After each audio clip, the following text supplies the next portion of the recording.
এখন ডাব পাড়া হবে আমাদের এখানে। সানু ডাব পাড়া হবে তো?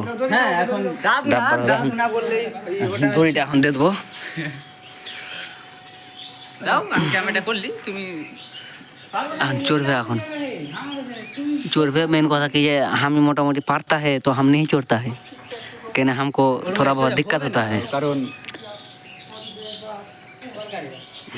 তো রাজান দা যে বললো এটা ডাব ডাব ছিল নারকেল হয়ে গেছে, ছিল এটা নারকেল হয়ে গেছে। বলো কথাটা ছিল কার?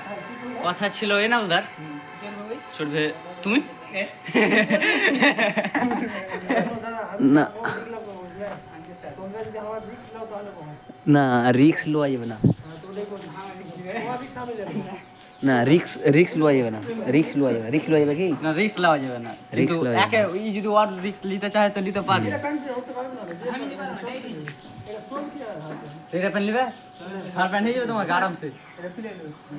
চড়ো চড়ো চড়ো চড়ো চড়ো চড়ো আমাকে হবে না, ফের হাট যেতে হবে, হাটের দিন হয় গরু টরু দেখতে হবে, বিয়ে শাদি করতে হবে। যাও সাবানের রাস্তায় কত ছোট ছিল, রিয়েল লাভ হলে পেলে দিবে, ধরে নেবো না। চলো দাদা আমরা স্কুলটা সম্পর্কে কিছু বলে দিই আসলে।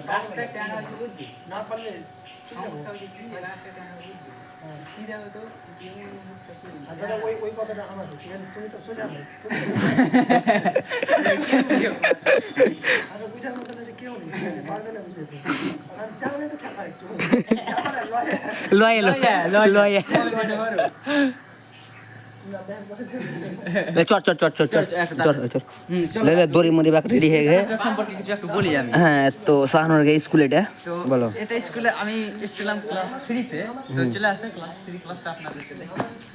তো আমি সর্বপ্রথম এটা স্কুলে এসেছিলাম এমনি দেখতে, মানে কিরকম পড়াশোনা, মানে আমার দিদি এটা স্কুলে পড়াচ্ছিল, তো দেখতে এলাম যে সর্বপ্রথম আমি এই ক্লাসটাতে বসেছি।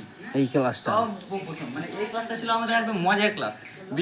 বৃষ্টি আসতো, এই যে এখানে দেখে দাও, এখানে একটা মানে দাঁড়ানোর জায়গা আছে, এখানে দাঁড়াতাম, এটুকু ফাঁকাই ছিল, মানে একটু দূর উঁচু ছিল, আমরা নিচে ভেঙে দিয়েছি।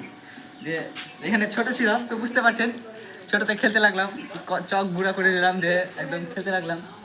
দিয়ে এগুলো ছিল, মানে সব বড় ছিলাম আমরা, তো এখানে একটা আলাদাই দাদাগিরি ছিল। তারপর এখানে মানে তখন ছোট ছিলাম তো ভাবতাম যে কত বড় এটা মাঠ, কিন্তু এখন বড় হয়ে গেছি তো মনে হচ্ছে কত ছোট। এখানে এই যে এই জায়গাটাতে আমাদের এই হতো, গাছগুলো অনেক বড় হয়ে গেছে। এই গাছটাতে আমরা মানে যখন তখন চড়ে নিতাম, ম্যাম স্যার আসতো একদম দিত গাল। তারপর এখানে একটা পেয়ারার গাছ ছিল, পেয়ারার গাছটা এখন নাই। তো তারপর পরবর্তী যখন আমরা 4-এ উঠলাম তখন এই ক্লাসটাতে বসতাম, এই ক্লাসে দুটো ক্লাস বসতো, 4 and 5। তো ওই দিয়ে দেখে যান একদম চলছে, মানে চালু হয়ে গেছে আমাদের সাফিকুলদা রেডি। নমস্কার স্যার, আপনার কি সাহায্য করতে পারি? স্যার বলছি আপনার কি সাহায্য করতে পারি একটু বলবেন। স্যার আমরা তো ভাবছি আপনার নেটওয়ার্কটা মানে ভালোই চলবে, আমরা যথেষ্ট চেষ্টা করছি আমাদের কোম্পানিতে থাকার জন্য, আপনাকে অনেক ধন্যবাদ, কিন্তু এই সমস্যার সমাধান অবশ্যই হবে। লয়ে লোক বুঝতে লাগে না, আমি তো এসছি একটু ওই পালাও